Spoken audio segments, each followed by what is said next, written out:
in my memory, it never had 6 people in it. It was always one Secret Service and the governor and JFK and Jackie. But that's just my memory.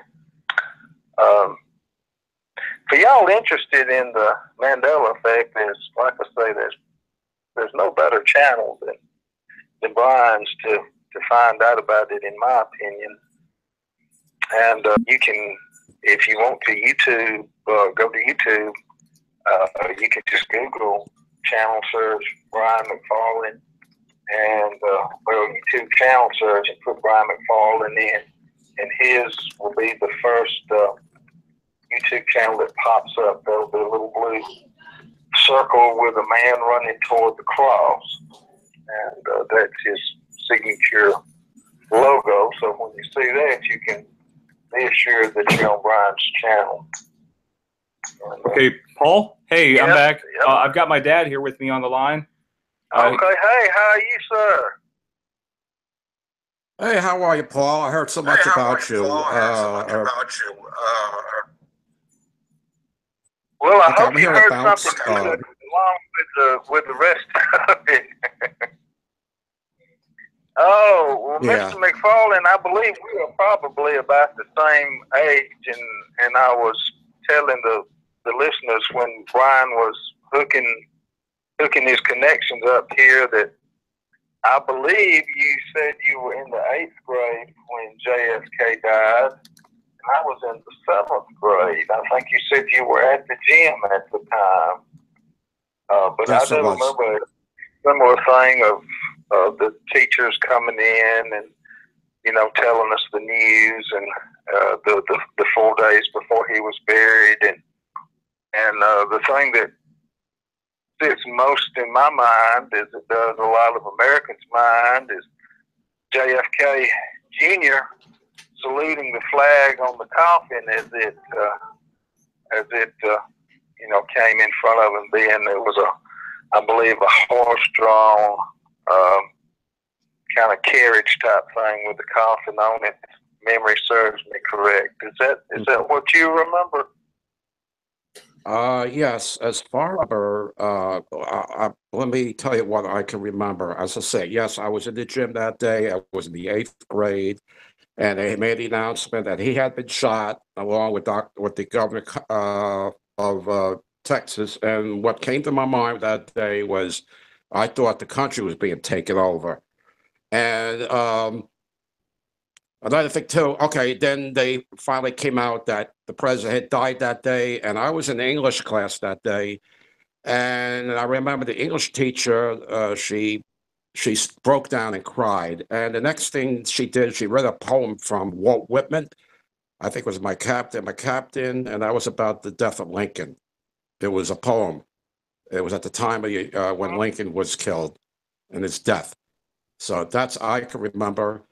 And also being home those 3 days, Saturday, Sunday, Monday, and it was quite sad. I remember I had newspaper clippings, and the town was, I remember the mood of the town was so quiet and drab. And I remember watching the continuous, I mean, it was just continuous 24 hours a day. They playing music, orchestra, and I had on NBC News that day. I didn't have on the other stations. I was glued to NBC News that day. But I can, when you look at the archives that day, they had like the famous bronchite broadcast of the bulletin. He had been shot, and he came out with the announcement he had died. And those are the 2 stations I can remember about the broadcast. One thing, Mr. McFarlane, I was telling the listeners, maybe a couple months ago,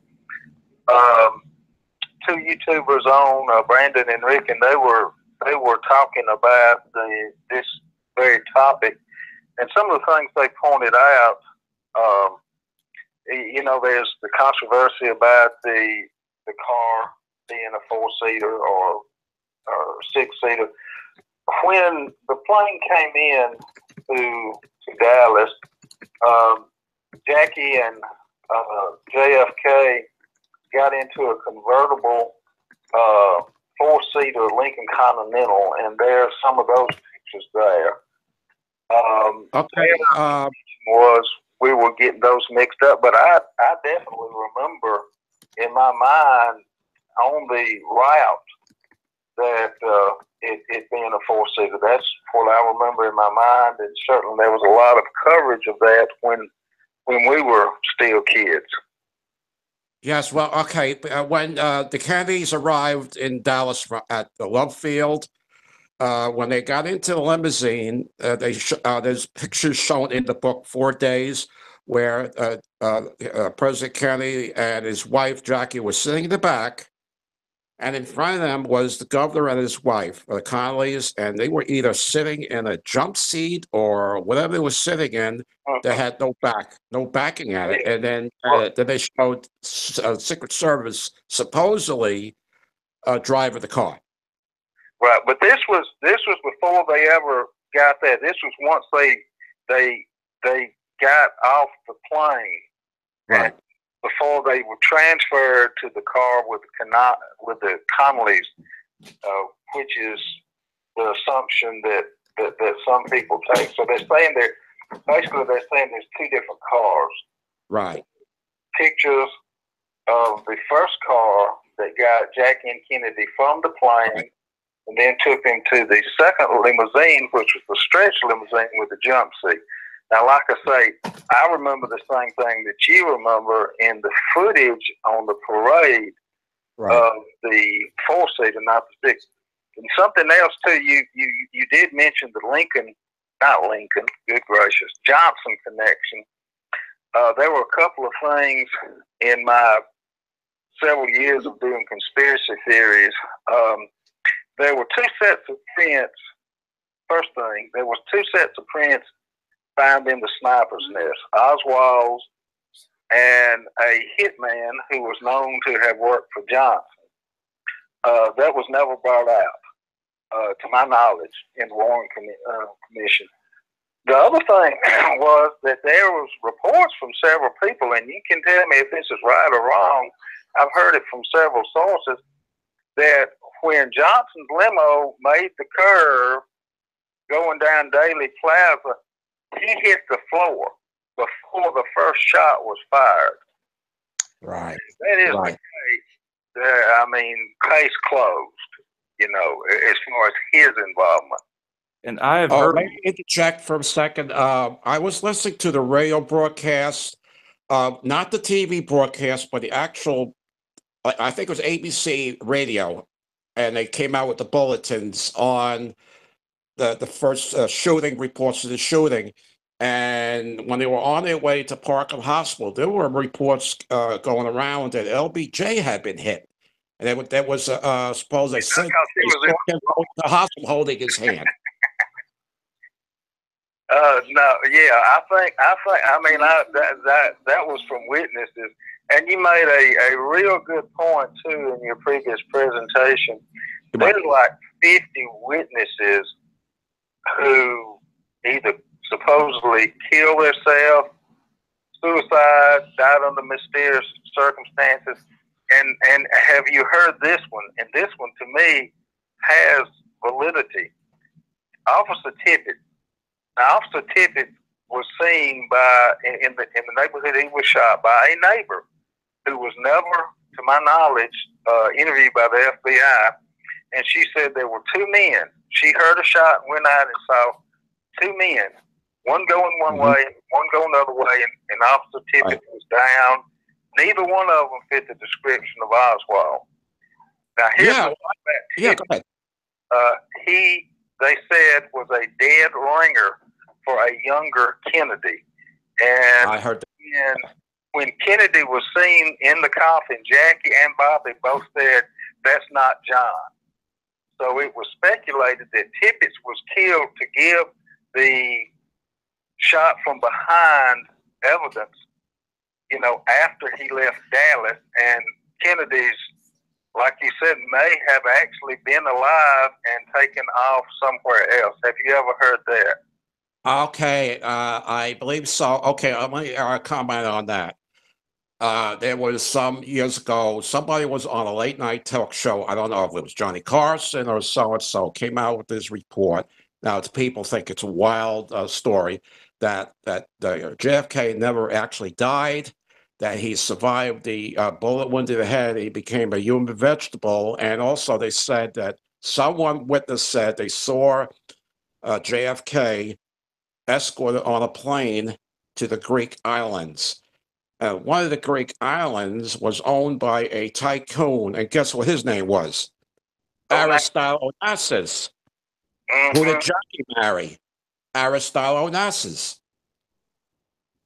Yeah, I don't doubt any of that. And, you know, particularly given the fact that the wounds from when Kennedy was first brought to when he went to Bethesda, Naval, or wherever he ended up, had changed completely. And they could have well changed because they switched bodies and put a lookalike in there with wounds that would be consistent with the story they were trying to put forth. But it's and see, here's the other thing, and you were making the connection between Lincoln and Kennedy, and one of the big connections in my mind is the Federal Reserve, because you know what Lincoln did? Lincoln made greenbacks. He said they wanted an exorbitant rate. The central bank wanted an exorbitant rate. In Lincoln's time, he said, well, I'll make my own money. Well, Kennedy did the same thing, if you remember silver certificates. Silver certificates, to my knowledge, circumvented the Federal Reserve and went right through the Treasury Department, and which made the Federal Reserve furious. Both were publicly killed by shots to the head as a warning for future people, I guess, who would dare mess with the Federal Reserve. But have you heard that? Okay, let me understand. You're saying that Kennedy wanted to rid the Federal Reserve. You want to get rid of it? Well, he was circumventing it. That's what silver certificates were. They were interest-free, silver-backed. You know, I think there was a $5 bill and a 20 maybe. And see, that's another thing they did. They did this to poke Trump when Obama was talking about taking Andrew Jackson off the $20 bill. Andrew Jackson is president. He got rid of the Federal Reserve, and he got shot. Well, I don't know if he got shot. There was an attempt on his life that he said came from the central banks, but that was to poke at President Trump, or he wasn't President Trump then, of course, but anybody who would want to circumvent the Federal Reserve. Wow. Well, it was President Wilson that we had the Federal Reserve.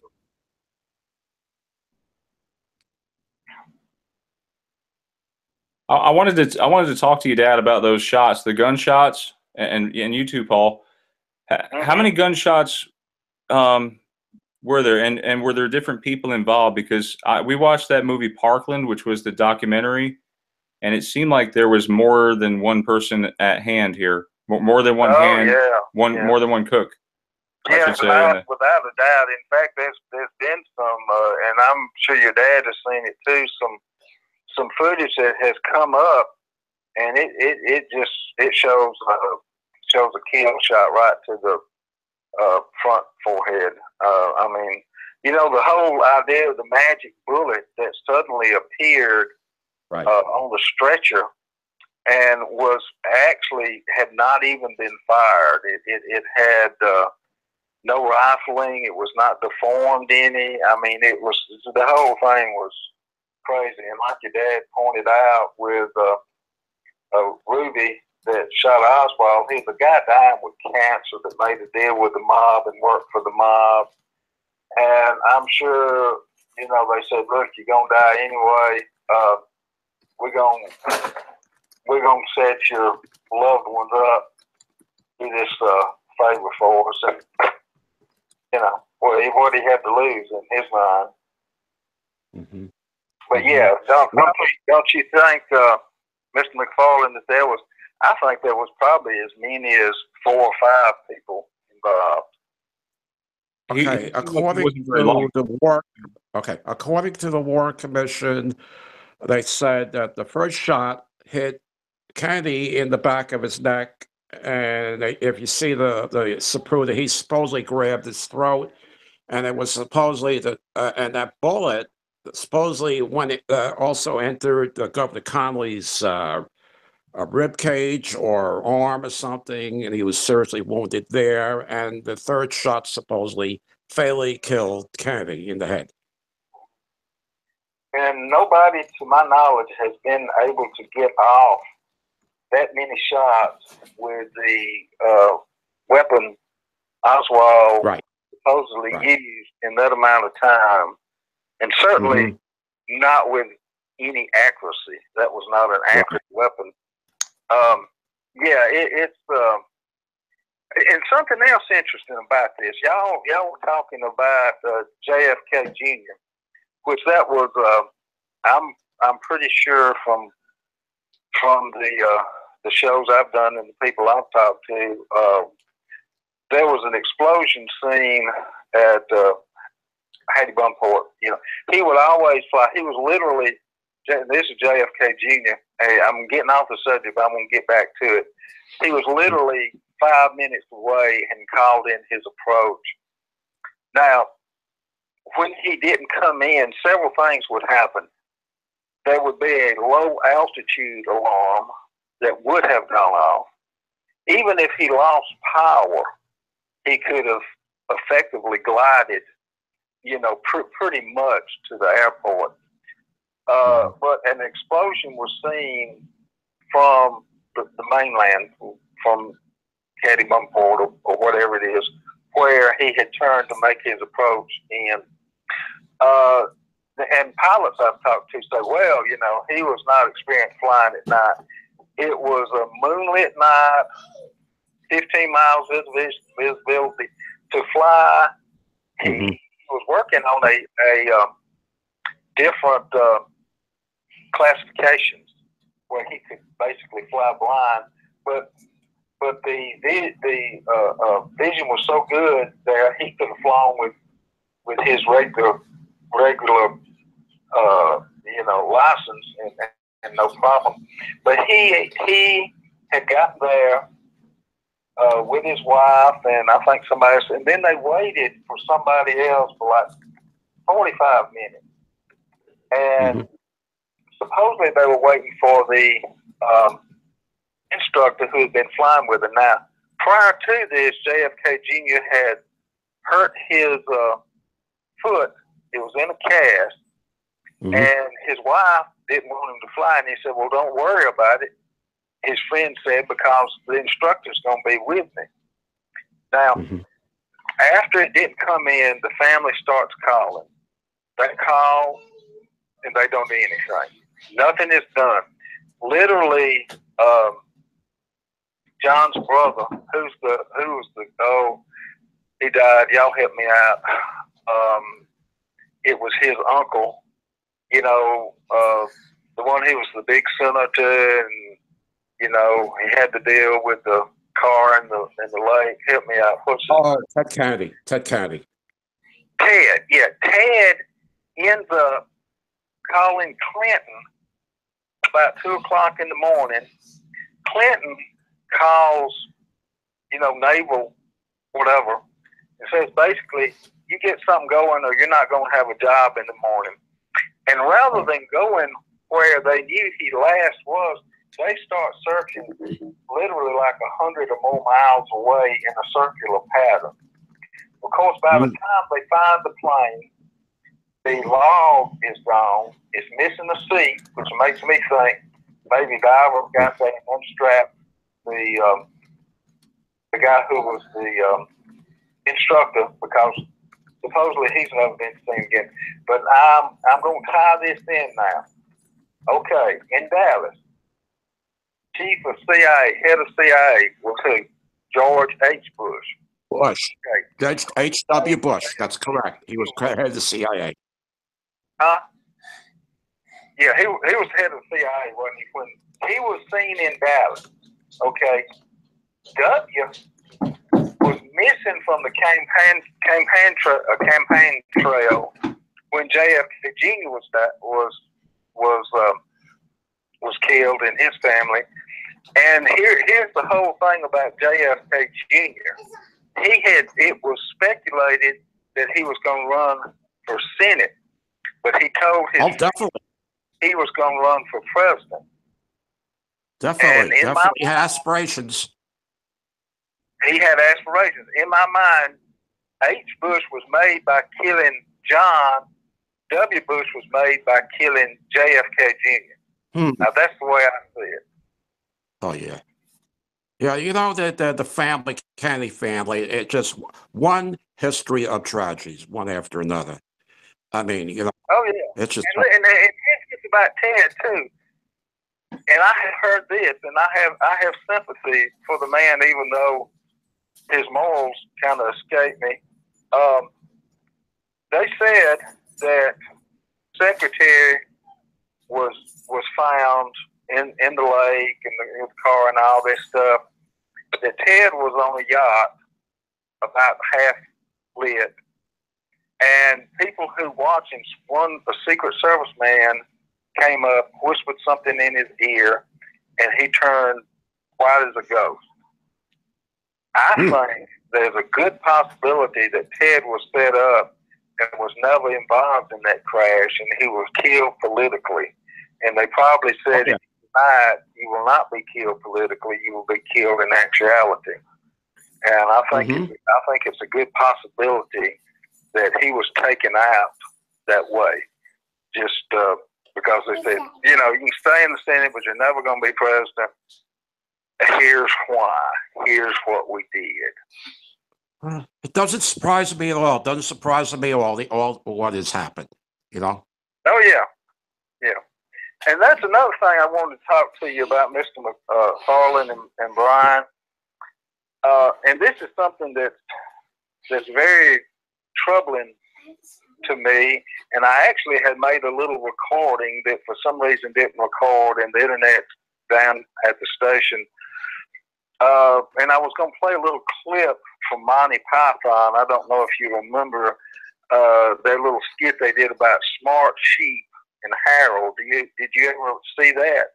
I never really was into Monty Python. My daughter was big into Monty Python, but I wasn't that much. Well, I liked it. See, I'm more of a kid because I guess I've never had kids, and I've always just kind of been a big kid, so I still love stuff like that.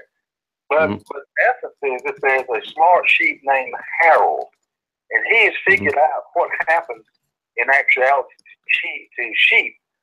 So he is trying to convince the rest of the sheep that they can fly. So you see these sheep going up a tree and jumping off, and naturally sheep can't fly. And that kind of sums up to me our position in things like conspiracies and even the Mandela effect and different things, because when we see people, and you can think of them, you can think whether it's Rush Limbaugh, Alex Jones, Shanahan, I mean, you can start naming people. Now, I'm sure they tell a large amount of truth, but to be alive and to be a public figure, there's some places you can't go. And then when we have people like Bob Lazar from the UFO community and John Lear, who talks about, you know, people going to Mars with no equipment on and because they have atmosphere and blah, blah, blah, and this. And they say, look, I'm an insider. I have all this knowledge, and I'm telling all this stuff that the government does not want you to know. And they do that in a public forum, and they're still alive. Something's fishy. Yeah. I mean, I'm not saying everything they say is wrong, but they're of some benefit. If they were not of some benefit, they would end up like Michael Hastings and be killed. And the people who have escaped, you know, the guy, and I'm not thinking his name, who was the NSA whistleblower, he got out of the country and got sanctioned, or the WikiLeaks guy who have sanctions. Those people are only alive because they have protection.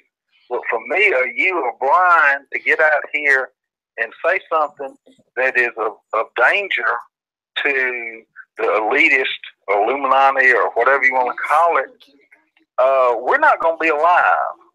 Not for long. That's just my opinion. I mean, there's too many people. Ted Gunderson, he was a big whistleblower on some of the sex scandals, pedophilia, and government people involved. And he actually escaped death for a while, but he was being poisoned with arsenic, and he died from arsenic poisoning. But I wanted to bring up something. I wanted to bring up something that was, I think it was probably after the assassination of Kennedy, after the Rudge thing with the Warren Commission.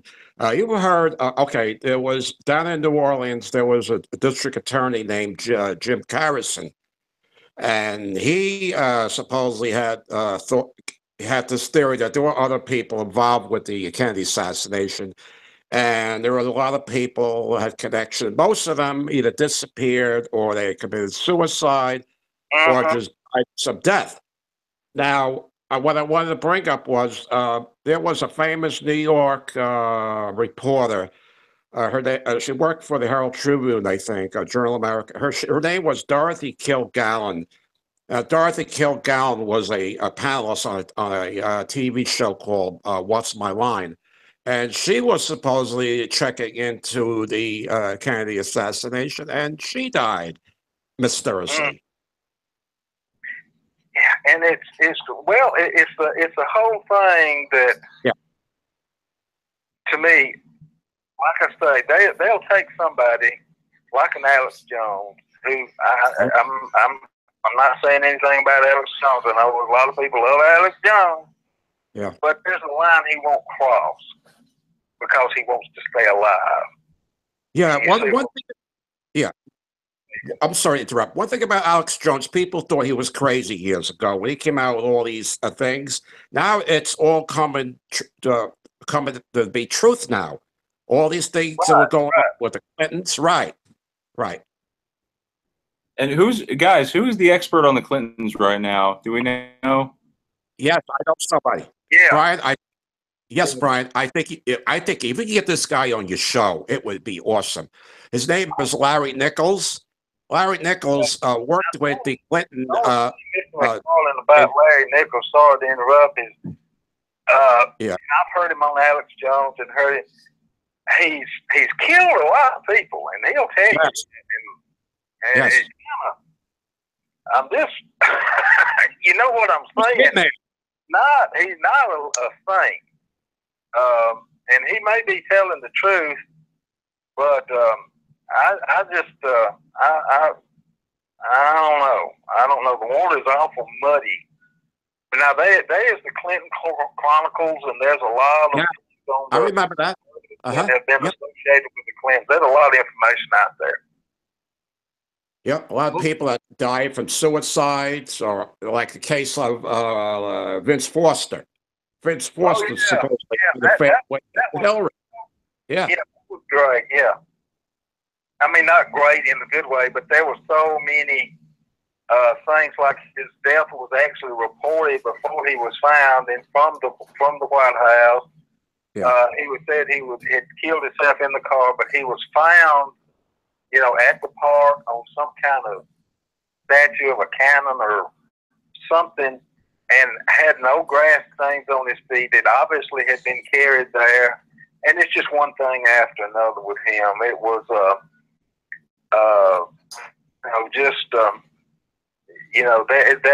that's not suicide. You don't kill yourself in the car or whatever and magically go over to this other place with no evidence. And well, I wanted to bring up something real quick. Raleigh from our chat, she says, I had just had a relative from Dallas visit up here. I ran a few effects by her. She knows the JFK very well. She said 4 in the car, no question. She also says, Brian, this was my first Mandela effect, JFK, late 2015. I said, what in the world is this? I glanced at the Z film, told a friend, when did theory appear? Jackie did it. You know, no one ever thought Jackie did it, but now it looks like she's got no remorse. That's one thing that I have, you know. And she says, good friend for years. Thought that I lost my mind. We haven't spoken since. Sad but true. See the lyrics of Queen Killer. Queen song, Queen Killer Queen song, prophetic like the song about Jackie. So right. That's what I'm wondering. I mean, there are theories out there that she did it, which I mean, because somebody had to get off a lucky shot that made his head explode. You know what I'm saying? Well, there was supposedly a French CIA that was working with our CIA that was in the grass, you know, that did the kill shot to the front, and there was a piece of it was a bystander who was hit by a bullet, and well, actually, he wasn't hit by a bullet. The bullet hit the curb and knocked a chunk out, and it hit him, and he reported it to the police, and they came and cut that section of the curb out. But there was so that was another errant shot right there. But you know, the thing with Jackie to me is, you know, not showing remorse and things. You know, he was running around with anybody he could run around with. Yes, and that's another thing. And she, you know, it was probably, in my mind, more of a kind of like of arranged marriage at that point. Yeah. Because I think if it had been anybody else in the world, she would have divorced him twice over. She was actually pushed by her family because they were both, I guess, Catholic, and you know, in the church they kind of looked downly upon divorce, especially back then. Oh yeah, right, Dad? That was something you didn't hardly do, particularly if you were Catholic. Yeah. So I'm sure, you know, although she was, and then he was sleeping around on her. He slept with Marilyn Monroe. Let's name a few. Marilyn Monroe. There's some other ones he slept with. We're also finding out that Marilyn Monroe is in fact a Mandela effect because her beauty mark. A lot of people remember her beauty mark being on the inside of her. You know, that facial line that comes down from your nose to your chin, around the mouth. It moved. It shifted from the inside to the outside now. So yes, that's a Mandela for a lot of people. Brian, I want to mention also too. I'm sorry. The autopsy of Marilyn Monroe. Now, she supposedly died of an overdose, and her face was down in the room when they found her. But actually, the autopsy pictures showed that her face was beaten to a pulp. She had broken nose and black eyes, and she might have been beaten up by the mob. Well, she, you know, besides having an affair with John, she had an affair with Bobby. And at that point, she was probably getting to be a liability. But now, talking, Brian, about Mandela effect Marilyn Monroe, one is, I remember her as a healthy-looking, rather curvaceous person, but there are pictures of her out there that look quite thin and look quite not as I remember. Have you run across that? Right. Yeah. Wait, run across?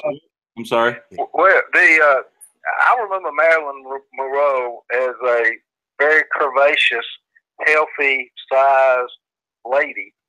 But there are pictures out there of her now that some people consider a Mandela effect of her looking quite slim. Mm-hmm. Well, you know, Marilyn Monroe had a fascination for older men, and I believe the last man that she married was playwright Arthur Miller, because he was more of a father figure to Marilyn Monroe. Mm-hmm. Yeah, that's kind of like what was her name? Oh, that died, that reminded you a lot of Marilyn Monroe. Yes, and Nicole Smith. Yes, and Nicole Smith married a guy in his 90s. Oh, yeah. What was her last name? Anna Nicole Smith. Is it Anna Nicole Smith? Yeah. Yeah. They kind of had similar type of lives in a way, I think. Seemed like Anna Nicole wanted to be like Marilyn Monroe. Mm-hmm. Well, there seemed to be a pattern. Okay, what I mean by pattern, you talk about Hollywood blonde bombshells. Of course, you have Marilyn Monroe. She died from an overdose. And then it was Jane Mansfield. She was killed in a car accident where she was decapitated. And then you have Anna Nicole Smith that reminds you a lot of Marilyn Monroe and Jane Mansfield. Buxom. They get the impression they're like dumb blondes or something. I don't know. And when you look at Marilyn Monroe, she never was a great actress. She's just known for her. Yeah. Well, I mean, it's the same thing with Elvis. He made a lot of movies, but I don't think nobody would say he was a wonderful actor. I guess he did an okay job, but he just had that charisma and popularity that people liked. They didn't expect him to be Cary Grant. Right. Brian, are you going to tell your blonde joke again? Oh, I have a couple of them, actually. Not the one about instant intelligence or something like that? Oh, what do you call it when a blonde dyes her hair brown? Artificial intelligence? Artificial intelligence, yeah, that was good. Yeah, what do you call a blonde with one brain cell? A blonde with one what? With one brain cell? I don't know. Pregnant? What do you call a blonde with two brain cells? I don't know. Genius. Okay. Can I jump ahead a little bit and talk about LBJ and the connection to the assassination?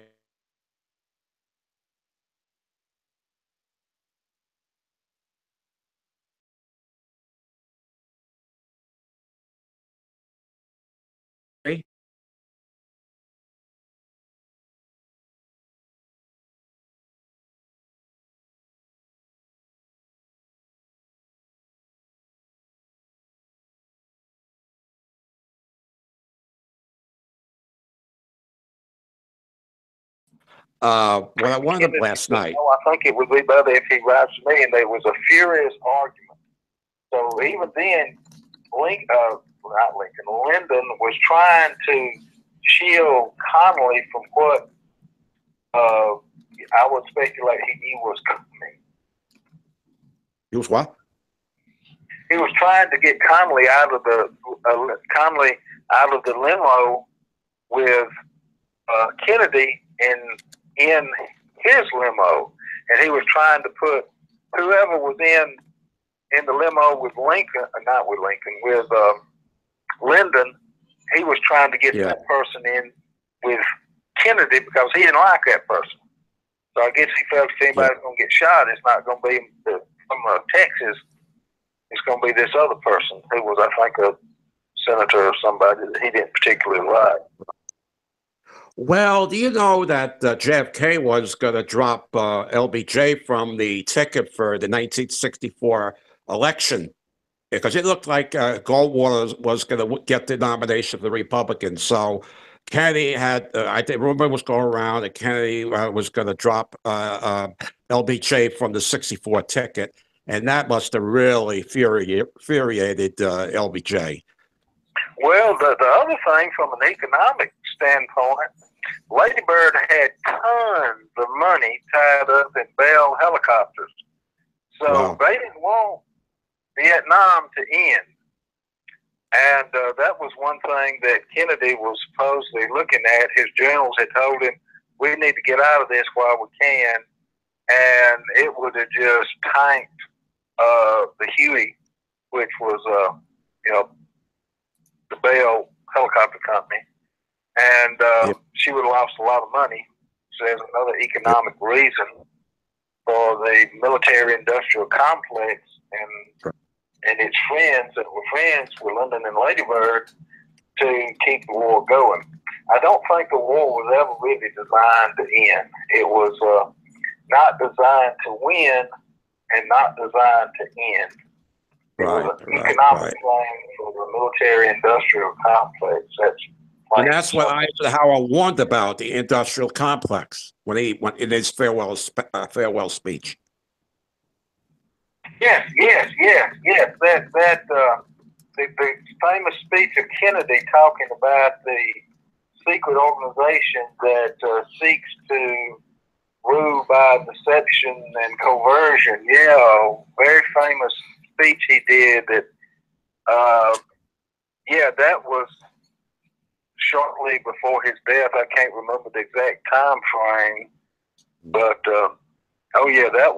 that was a great speech, and anybody can look that up on YouTube. But he laid it out, and Eisenhower pretty well did something similar, I believe, as far as saying, look, there is such a thing as deep state, and there are people that run this thing that get a control. We had a question from our audience about the Zapruder film. What do you guys think about the Zapruder film? Because it's been said that the Life magazine has lost or damaged it, and so they had to resort to Zapruder film, and it was actually taken up by the CIA. That was like the only backup copy they supposedly had. I still think it's right. Brian, you brought up about the Zapruder film.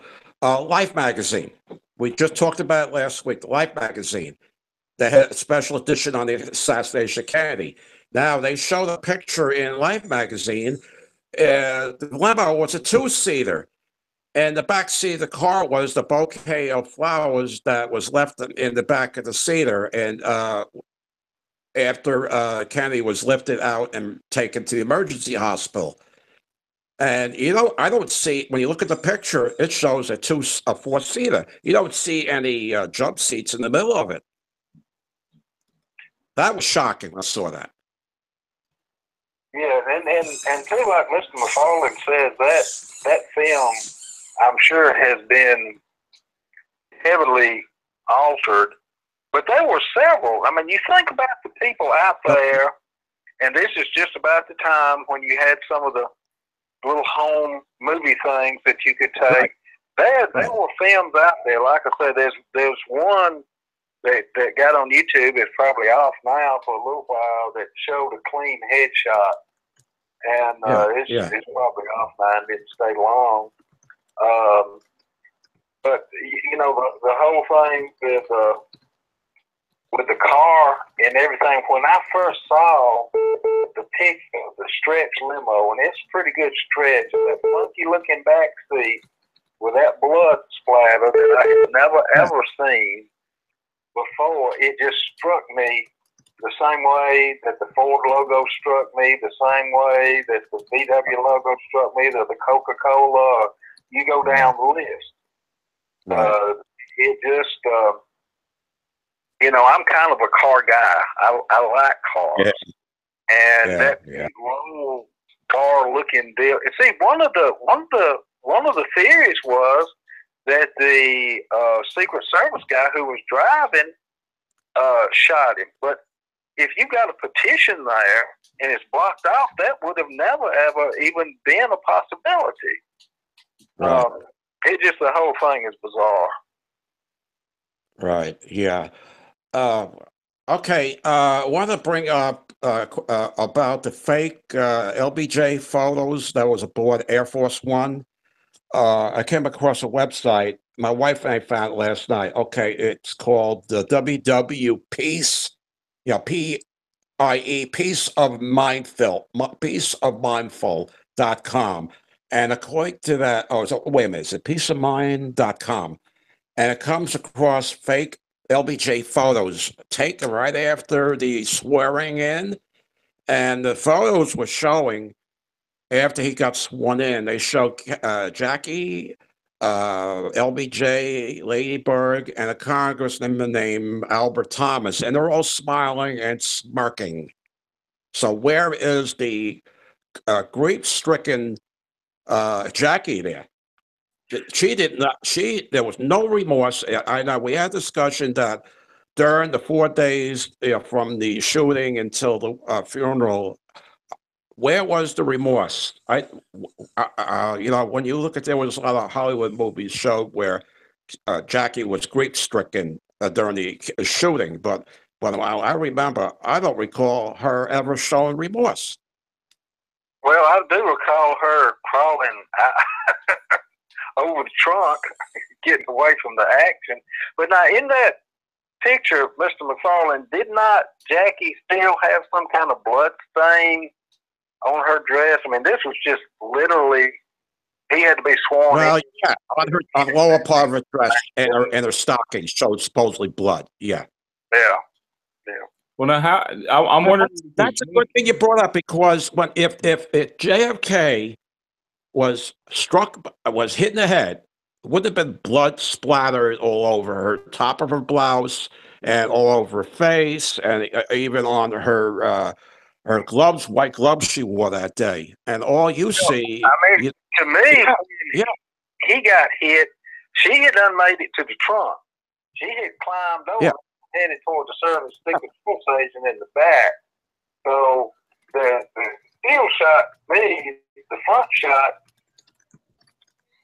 seconds after the other shot, and she was in motion getting away from him. So if that's the case, she may well not have gotten as much blood on her as you would think.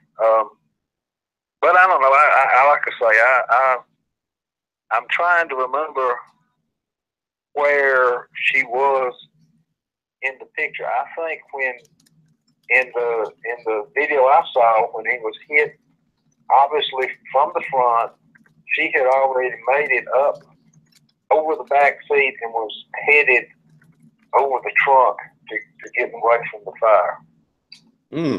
Yeah. Well, Clint Hill was the Secret Service that was trying, that supposedly reached over, probably to tell Jackie to get down in the seat, and Jackie had a piece of JFK's brain in her hand. Yeah. Yeah. Wait a second, you have to ask yourself. Wasn't that what she supposedly said? I don't know. I'm just wondering, because he looks like I don't know. I hate to say he looks like a crash dummy at the very end after the shot goes off, but you know, I'm beginning to wonder, because the film looks like it's been edited. Who knows at this point? And there was something else too about the people's heads in that mysterious six-seater limo. The head size of the Secret Service compared to the other 4 passengers seem oddly proportioned to people who studied it kind of close. Right. I don't know. Maybe this is just the way it is here. I mean, you know, and Brian, we've talked about it a lot, and I think the main question for myself and other people, are we in one reality that has changed, or are we in a different reality that is what it is? And maybe all of our consciousness is somehow shifted to that other reality where things are changing. But if that's the case, why are things still changing and continue to change? Which leads me back to the original speculation. Just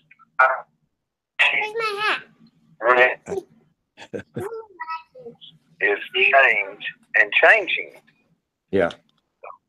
I don't know. It all kind of goes back to, and at the end of the day, the number one argument that I hear, if you can call it an argument, when these things are pointed out was, you know, hey, I got to go take a shower and go to work tomorrow and pay bills.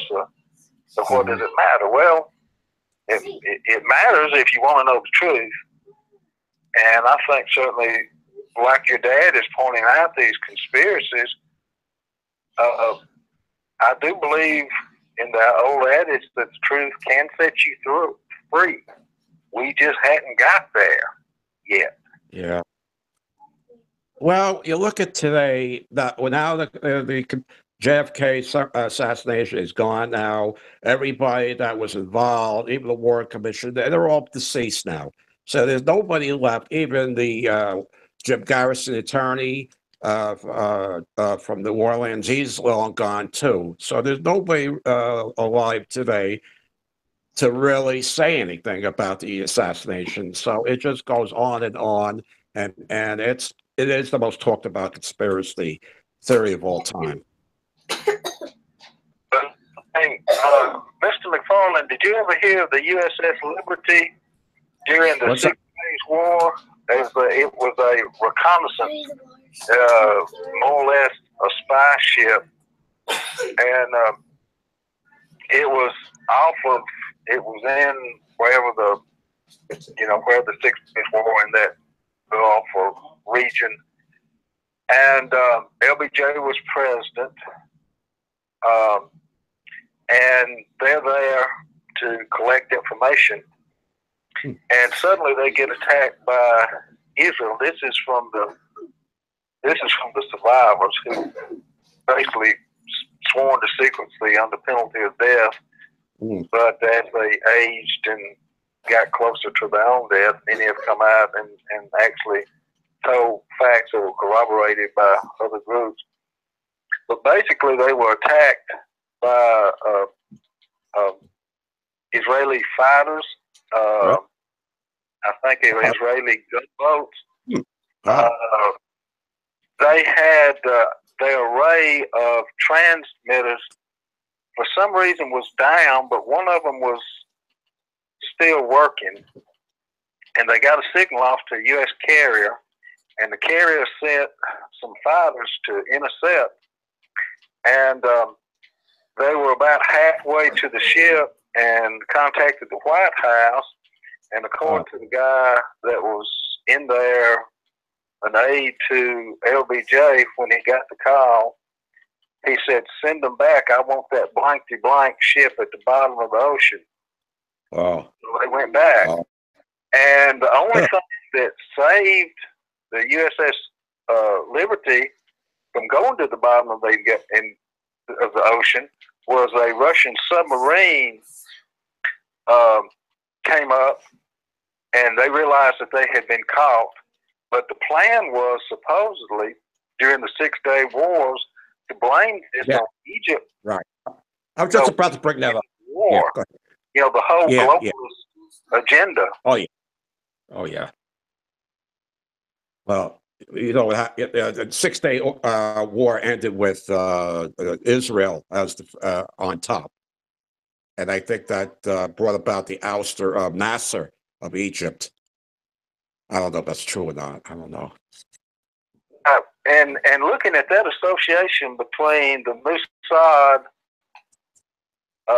Israel CIA, our CIA, and you fast forward up 9/11, and have an Israeli film crew that gets here several days before 9/11, sets up prior to 9/11 happened to the first so-called plane hitting the building, and are filming, and they're being watched cheering as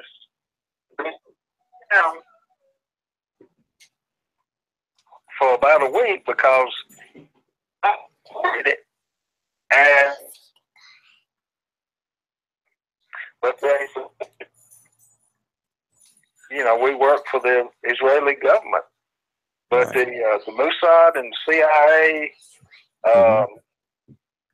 I don't know who did 9/11, but I do know when you have huge foundry inspector, I know the temperature that ductile melts at, that aluminum melts at. We always kept 300 degrees to pour easy. If it got cold, take it back to the heating pool, warm it up. And there's liquid metal coming out of that building.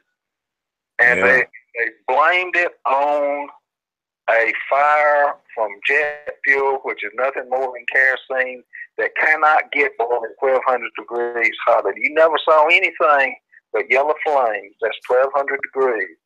Wow. And when you see the giant beams coming down and turn to dust, and you realize this is something way beyond. Up to that time, no steel frame structure in history had ever fallen because of a fire. Wow. We're on 9/11, am I right? We're talking about that? Yeah. Okay. Yeah.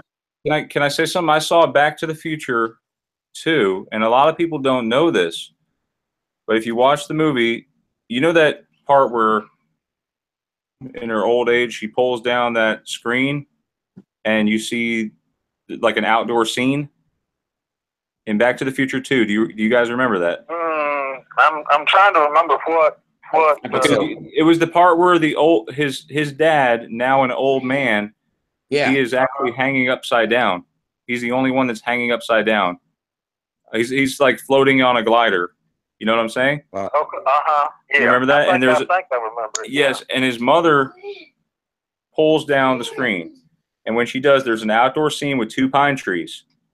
Wow. And then immediately it flashes over to 2 buildings, which is supposed to represent that's the Twin Towers. That is the key right there. The Twin Pines Mall becomes Lonely Pine Mall. And if you look at Back to the Future 1, it says 1:16 in the morning, which becomes 9/11 when you flip it upside down.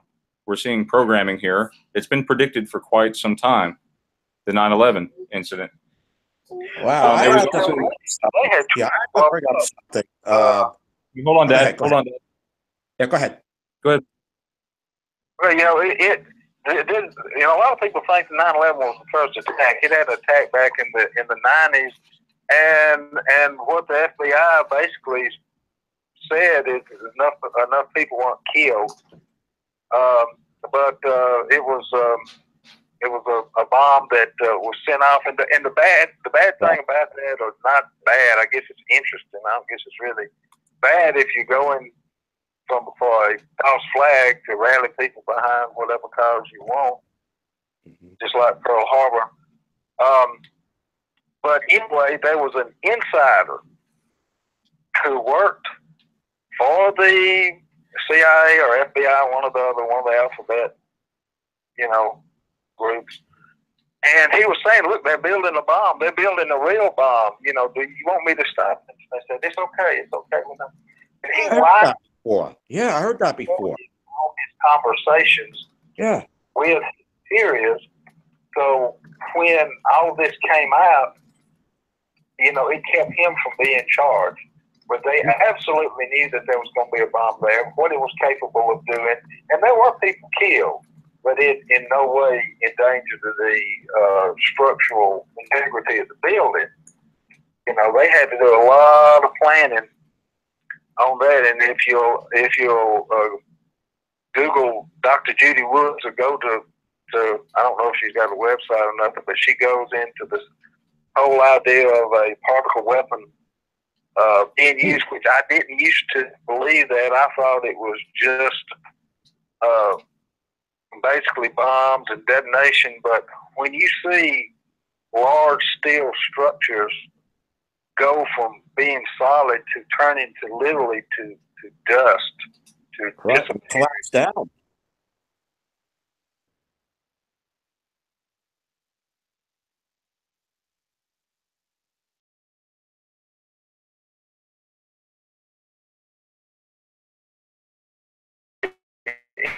It's crazy, but there's sometimes the door handles that were made out of something else. It's like there was a resonance frequency where anything that was iron or metal or steel just literally turned to dust. And Brian, I think you have mentioned this. If you look at the debris, it should have been 3 or 4 times what it was, because so much stuff literally turned to dust. Well, there's something else too. Now, I don't know if you've heard of this, Paul, but we're talking about these buildings being made of you think they would have learned from the other incident that happened where a plane flew into the Empire Empire State Building, yeah. And that was way earlier than 9/11. So surely they would have made them strong enough. Well, they were built at the time they were built. They were built to take a head-on collision by the biggest plane at that time, which I think was maybe 747. It was one step, and the difference is really insignificant between the two planes. Literally, engineers, and the engineers were one of the first people to blow the whistles on this and say, "Hey, this is a bunch of BS."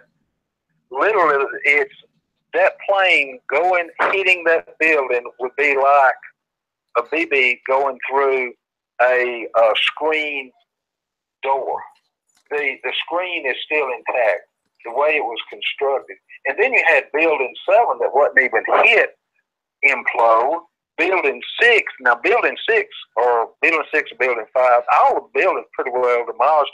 It looked like literally you took one of these claws, you know, where you go in an arcade and you try to pick up a teddy bear. You take one of these claws and you just pull the guts of the building out, and it was just gone. The debris was just gone. And I mean, you go from there to Shanksville and the Pentagon, which this supposedly jumbo jet hits the Pentagon and leaves a 12-foot diameter hole, and the windows on each side of the damaged, aren't even broken, and there's literally only enough debris to pick up. I mean, for a few people to go and pick up, and there's no bodies, there's nothing. I mean, come on, and it just happens to hit the area of the Pentagon where there were 30-some-odd accountants working, and just the day before, Rumsfeld had come out and said, "Hey, guess what? We're missing what was like $2.3 trillion. That's all right, we'll find it." Oh, well, you know, those darn terrorists ran their plane in and killed all our accountants, so we can't find it now. Oh, what's the luck? You know, I mean, come on, that's not even a good lie, you know? If you're going to lie, do a good lie. That's not even a good lie. That's not even nothing. You know, if I told that to my mom, I'd got a whipping right off the bat. You know, that's not even a good lie. Be more creative, you know. Give us a little sense. But this is just the whole thing with 9/11. And what do you do? I mean, well, my take on the back 9/11 was what was the Bush connection with the Saudi family before 9/11? Also, too, those McFarland, you know who was over security for the 9/11 complex? George's brother. Yeah. I think his name was Herbert or Hubert or something crazy. Yeah. His brother. Right. And then you say when the thing went down, H was having breakfast with Saddam's brother. He was big with their family in business and stuff. And George, here's the thing, you know, y'all mentioned him being in the classroom. Yeah, I remember that. He comes on and says, when I saw that plane, that first plane hit the building, where did he get that memory? That was never filmed. That was never broadcast. The second plane was, not the first plane. You know, he was reading about a goat, you know. I mean, come on. It's like you said, if that had been a real thing, they'd grabbed him out of there so quick, that book would be flying up in the air. Right. You know what really gets me is that the Saudi government financed the hijackers. Today, why are we friends with the Saudis? Why are we still friends with them when they financed those people that supposedly crashed those planes into those buildings? That really and that was the cover, and I'm sure they were part of it. But here's okay. Now you got to go back, and this is just kind of a theory. The Act of 1877 made the United States a for-profit corporation, and when Social Security came around, you know, we had the Depression.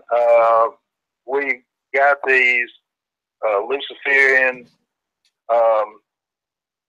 you know, banking system, central banking system, Federal Reserve, whatever. We're more and more in debt, and they ask for more and more collateral. So basically, when and this has been mentioned before, I think I heard y'all talking about it, but it's kind of well known. You know, your Social Security number, not Social Security, birth certificate number. Right. We're basically collateral on the debt. All of us, we're born into a type of economic slavery. Well, supposedly the deal with the Saudis is that when we really, after World War, what FDR did is in one gigantic swoop, he depleted all the easily accessible oil in the United States. He supplied all the oil basically for the war, and on both sides to some extent. Wait a second. You had people like President Bush who were working both sides of the fence. And so he had to go to the Saudis. And if you will look at when he's with the king of Saudi Arabia, and this is, I know I can't think of the name, but there's a picture where he's on the boat with the thing. They're signing some agreement. Well, what the agreement is basically doing is there is establishing that the U.S. dollar will be the currency for oil exchange. In other words, we're off the gold standard and we're on the oil standard. Mm-hmm. But you'll see there's also, it's either sheep or goats, one or the other. There may be sheep. But here's the thing. The backstory is that the king of Saudi Arabia basically knew he had FDR where he wanted him. And he told him, I mean, he was so sure that Roosevelt is going, you know, because Roosevelt didn't have any choice. You know, we were out of oil. He told him, he said, these goats are for your sailors so they will leave our women alone. And FDR said, fine. You know, I mean, did you talk about the insult? I want to say something about FDR too, real quick, Paul, if you don't mind. FDR is also one of those Mandela effects. Supposedly, a lot of people are remembering that Eisenhower was on the dime, and now it's FDR. And even some people are remembering his name has changed to Delanore or something like that. It's interesting to see why, you know, people having different memories over this. I collected coins for many years, and I remember specifically it being the Eisenhower dime. And it really surprised me when I found out it was FDR, honestly. Yeah, go ahead. I'm sorry. On the dollar too. Eisenhower. Yeah, there was a Kennedy $50. Yeah, I remember the Eisenhower $50 as well, but he was also on the dime. I don't remember Roosevelt though. Really? I didn't remember. Yeah, there's like a newspaper clipping somebody found for me, and on that newspaper clipping in there it said the Eisenhower dime right there in the newspaper. So there's residue left behind from these things whenever there's a change. I was wondering about that, and I wanted to say about 9/11 real quick, if you don't mind me saying. Yeah, sure. In that same scene of Back to the Future 2, where you have the two pine trees outdoor scene, it switches over immediately to the two buildings, not the World Trade Center. Well, there is a clue.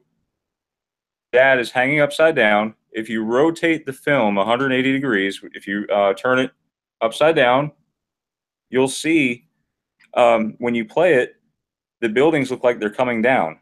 You can actually see it if you turn it upside down. Yes. I saw that last night, and I was like, wait a minute. They are telling us something. They are screaming it at us. And it's been hidden for many years. Oh. Wow. Oh, Brian, I've got something to ask you, too. I was, you know, I'm almost like Mark Sargent is a little bit on flat earth. He says, you know, don't push it. But at the same time, when there's an opportunity, I like to kind of throw it out there and see, you know, to kind of see what sticks. And I was talking with this guy, and I mentioned it, and act kind of. He said, "You know, the other day I went into the grocery store and I saw some Sara Lee stuff, and it says nobody doesn't like Sara Lee." Yes, that's a double He said, negative. "I remember nobody does it like Sara Lee," and I said, "That's what I remember." That is just the darndest thing, isn't it? Yeah, yeah. And then he was saying something about ragu and prego and, you know, being reversed. And people remember this stuff. You know, the main, like talking about the dime, and we can talk about 9/11, we can talk about Pearl Harbor, we can talk about these different things. If we're in a situation where history is being rewritten, not in lockstep with our own memories, will we get to a point where one day we wake up and everybody's speaking German? Yes, And yes. Wait a second. That's another thing that people are experiencing right now. Something like with the ME, they're experiencing this foreign accent syndrome, where they wake up and they're speaking in a different accent. I don't know if you've heard of that recently. You show up. You mentioned that to me. Yeah. That's bizarre. I mean, is this? And I saw one of your last videos about the hertz increasing. I have trouble saying that word. Schumann, yeah, Schumann resonance. Yeah. It's basically the heartbeat that's of one the of earth. the theories that you know, we are going to a different level, as it were. Paul, may I say something? Okay. Back in the 50s and 60s, the history books, when they were written, as I remember in elementary school, when you read American history, you read about the founding fathers, the wars we're in, heroes and stuff. Today, it's all about they call revisionism. Okay, for instance, there's a couple of books out right now. I think you get one at the library. I think Books A Million. It's called The Patriots Book History of the United States, and it goes through the nuts and whistles, bells and whistles, what actually happened in our history and everything. And then it came up with this other book, which was in the library. It's called The People's History of the United States. And it's completely different. And America is being portrayed as a victim. Everybody is a victim. People like they talk about racism and bigotry today. Yet when I remember growing up, there were some famous people, even in sports, who overcame bigotry and racism. One of them was Jackie Robinson, who broke the color line in baseball in 1947. And he went through all this stuff. He was on a Dodger team who were a bunch of racists, and it didn't bother him. I mean, he went on to become one of the greatest players of all time. Now, as far as immigrants that come into our country, our great grandparents that came over on Ellis Island, they overcame racism and bigotry. They made names of. They worked hard to where they are today. And now, if times have changed now, look at the culture. It's changed. Well, you're absolutely right, and I have told Brian this before. Michael Hoffman has an excellent, which I'd recommend to anybody. They Were White and They Were Slaves, which chronicles the white slavery industry in the United States from the 1600s to the 1800s. And literally, and this is particularly pertinent to me because of my Irish ancestry. I'm part Irish. Yeah. But anyway, they were literally hundreds and thousands of Irish and English that were brought to the United States in the 1600s. White slavery. Yeah. 1700s as slaves, not indentured servants, but were put on the auction block and sold. And one reason why in the late 1700s and 1800s it got less prevalent is because they were really not very good workers for one thing, and they had a bad habit of rioting and killing their masters for another thing. And then you had the African trade, but about early 1800s, the British outlawed the importation via the sea. Then you had your Middle East countries, and if you were going to be a slave, and they had raids on Irish towns and would take everybody in the town, and they would take them to the Middle East. But if you were unfortunate, what they did, at least with the black slaves, the Middle Easterns did. They I don't know how to say it. They demasculized the males, and women were used for very illicit purposes. And if they had a child, that child was killed, which is fine. In those countries, there's not a large black population to the United States. And people forget the United States, of all the slaves that came from Africa, there were only about 5% came to the United States. South America and Brazil imported a tremendous amount, but there were a large amount of white slaves in the 60s. I heard that. That went to the Caribbean. Many of them actually worked for black masters. Right. So it's always been an economic thing, you know. But that is hidden in history because they don't want you to see who the true oppressor is. It's not one race against the other race. It's one economic group against a lesser economic group. It's always been that way. Mm-hmm. I wanted to talk about some more smoke and mirrors, if you don't mind, about 9/11 synchronicities and stuff. There's a bunch of pictures here, which I'm gonna share with everyone. There's actually, hang on, one second. Okay, so what we are looking at here is, this is an article. Let's see. Okay, it's talking about the smoke and mirrors. It says Thursday, October 24, 2013, 9/11 synchronicities in pop culture and mass media. Obviously, some of the images, videos are only the tip of the very large iceberg.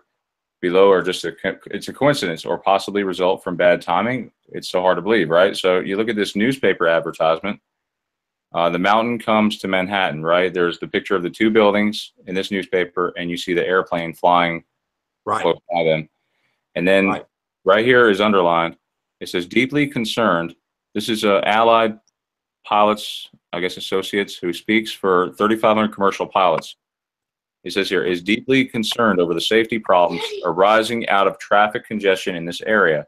Safe navigation, he says, includes not only the planned flight patterns, but also provisions for, says here, I can't quite make that out. It looks like uniform controlled diversions. And then it says right here, if you go down a little bit by pilot, it says, adds an additional risk for air navigation. There's another picture, 1979 Pakistani Airlines ad. That this is an ad among like these are, you know, Muslim groups here. Wow. New York, 16:30, and then you see a picture. It's like a shadow of a plane on the two buildings in black and white. Wow. And there's another one, another chilling Twin Towers image, painted by an amateur artist, Willie Gardner, in 1988. Okay. You come down a little bit. Renovations and Interior Decorating magazine on the week of 3 to 9 September 2001. And right here in this picture, it's in a foreign language, but if you look, there's a picture of a hot air balloon. There are the Twin Towers next to it, and it says no Twin Towers. You know, like no smoking. It's got that. Yeah. It says no Twin Towers, so they're wanting to take this thing down. Wow. There's another one, an image of the city of New York versus Homer Simpson. It aired on 9/27/1997. It's a Simpsons episode. New York, $9 right there, and then the Twin Towers in the background, 9/11. There's another one. Strikingly, there's a group called the Coup, or the Coup. You know, it's in French, I guess. The party music album cover that was prepared June 2001 to be released in November 2001, and right here on the cover of Party Music, okay, it's got the picture of the 9/11 buildings. All right, and you see this explosion happening. You know, Wow. it's weird how it shows up in pop culture so much. And then Mike Dampier brought it up in the chat. He mentioned to me about Supertramp, so I just thought I'd look that up. And this is like a mirror image. What we're looking at, it's sort of backwards, but as you can see, wow. The buildings in the background with the Statue of Liberty. Just look at Supertramp's Breakfast in America album cover, 1979. You'll see what I'm talking about. And I want all this programming about 9/11 is just very curious. You know what I'm saying? Why are the big? Why are they stressing it so much in the movies, music? They know something obviously we don't, and they're keeping it quiet. You know? Oh yeah. Well, I've got a friend who has friends that lived in New York at that time within sight of the World Trade Center, and they said that these friends said that prior to 9/11, for a week, they had seen a large plane come in the direction of the Twin Towers and then divert. It did it for several days in a row. They literally called the FBI and reported it, and I guess they thanked them for that. But, you know, there were a lot of suspicious things. You know, dump trucks going in the middle of the night, people going in and finding dust and where, you know, things that, you know, they have been doing some kind of construction or deconstruction during the night. And, you know, it was just a lot of weird things kind of lined up there that never really been accounted for. Yeah. Oh, and get this, the guy who bought the place. Now this is kind of bad too. You know, they always say follow the money. I forgot the guy's name. He had just purchased it. The World Trade Center was a white elephant. It was hemorrhaging money. It was old. After the blast in the 90s, they took all the structural steel asbestos. Well, you know that's going to have to come out. So they were facing that. They were nowhere near full occupancy. I think the port authorities who ran it, and they were selling it really for pennies on the dollar. And this guy had put up several to buy it. Well, a few weeks later, and he takes out, which had never had it before. He takes out this insurance policy that takes into account terrorist attack, and because there were two planes, he got double indemnity. He got credit for two planes, and he made so many $1 billion. Now, here's the thing about it: if you look at exchange on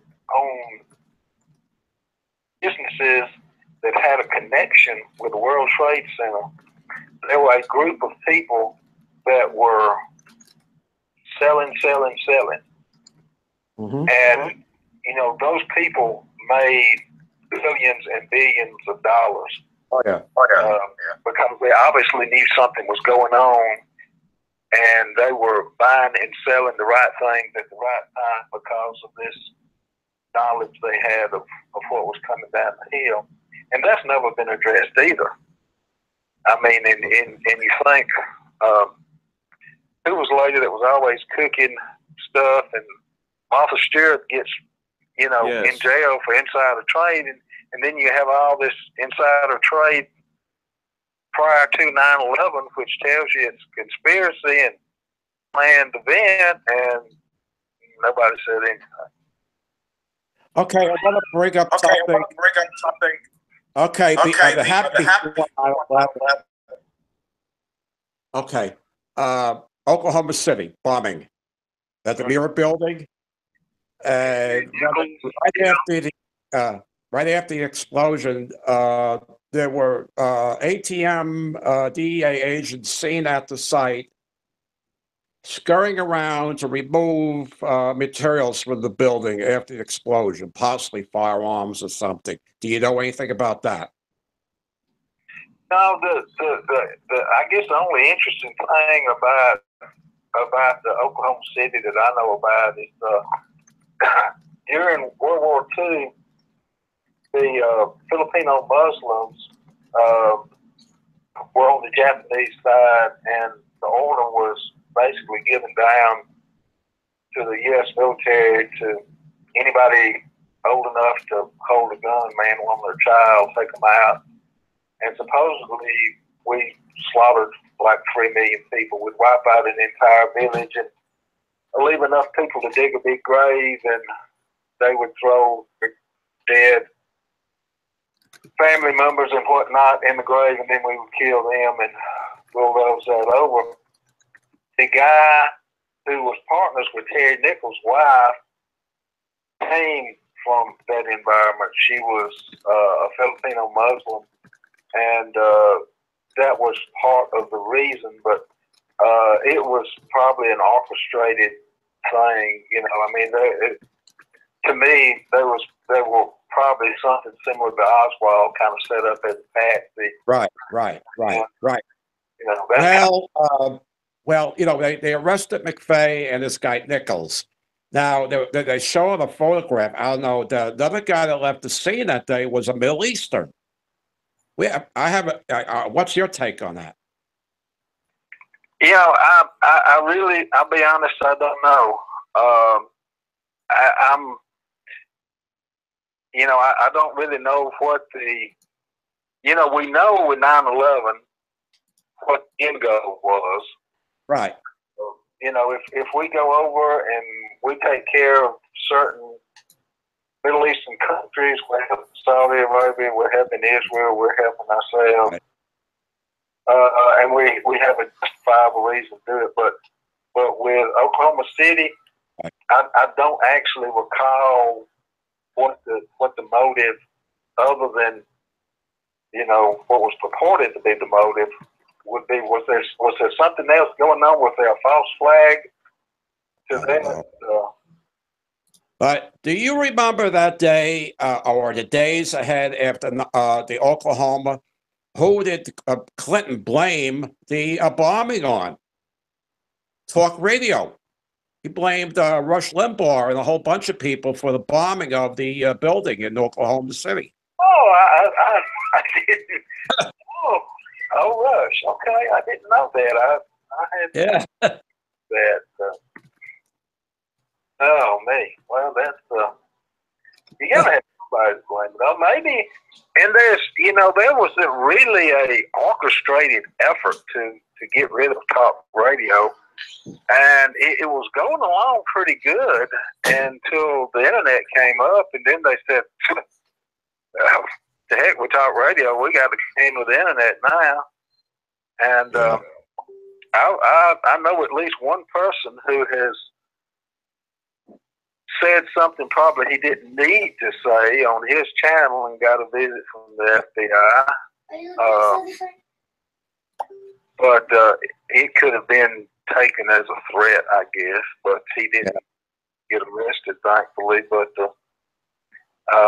you know, as long as you're telling the truth, and particularly the things we're talking about that been fairly well documented and for places.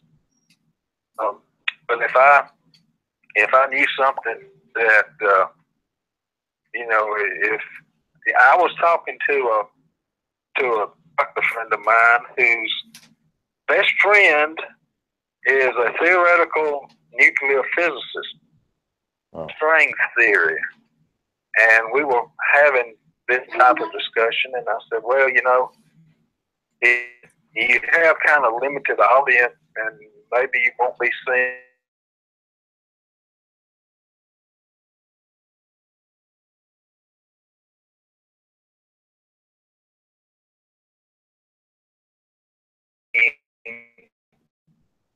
With that, he said it can come back and haunt you. And Right. like Brian said, we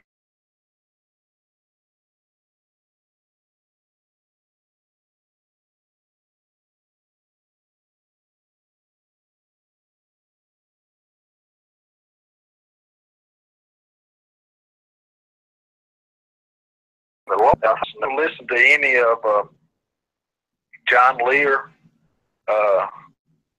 when he gets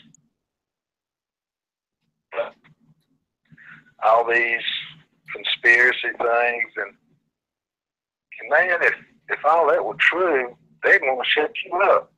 Yeah. And, Yeah. on Coast to Coast talking about that. So I don't listen much to Coast to Coast.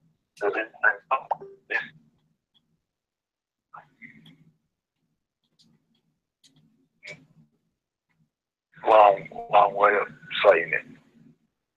Yeah. Yeah. What is your take on Waco? Was that a conspiracy? I think Waco was just we just bumfuddled everything up. You know, we just Botched it. Was botched. I think like the Boston bombing and was I guess more recent thing. What is it with the kids? Yeah. And like the Challenger, too, you know, y'all were talking about that, but a lot of people have mentioned it. See, the whole thing with the Challenger is a lot of people believe that, not all, you know, when you see a lot of people going